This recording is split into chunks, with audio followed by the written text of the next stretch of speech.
अस्सलाम वालेकुम नाज़रीन, नवां ॾिसी रहिया आहियो HR JDO न्यूज़ ऐं आहियां वज़ीर उन्नड़। ख़बर शामिल कयूं था अब्दुल्ला रिंद जी क़ाज़ी अहमद लॻ ॻोठ नूर मॉडल विलेज जे प्राइमरी स्कूल में 300 खां वधीक शागिर्द तइलीम पिराए रहिया आहिनि, पर अफ़सोस उते फ़क़ति हिकु उस्ताद मुक़ररु थियल आहे जेको सभिनी शागिर्दनि खे पढ़ाए रहियो आहे। जॾहिं त यंग जनरेशन जी टीम नूर मॉडल विलेज जे मेन प्राइमरी स्कूल पहुची उते मौजूदु शागिर्दनि ऐं टीचर खां मालूमात वरिती ऐं यंग जनरेशन जी टीम यकीन दहानी कराई त असिस्टेंट कमिश्नर अब्दुल कदीर गुजर सां मुलाक़ात करे स्कूल में उस्ताद मुक़ररु करायो वेंदो जीअं ॿार बहितर नमूने तइलीम पिराए सघनि।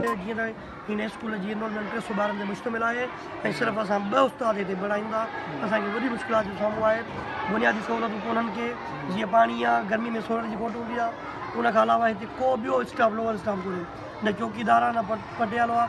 हिते जी सफ़ाई वग़ैरह उहा असां पंहिंजे मदद पाण तरफ़ कराईंदा आहियूं, ॿारनि जी तरफ़ कराईंदा आहियूं। ऐं जीअं त तव्हां ॾिठो आहे इहा बिल्डिंग बि ख़तरे खां ख़ाली न आहे, हिन जी जेका छित आहे बिल्कुलु डैमेज आहे।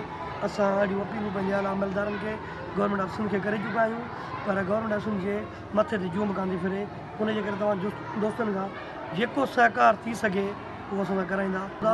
हिन स्कूल खे 20 साल थी विया आहिनि, का रिपेयर कोन थी आहे, को कलर कोन थियो आहे।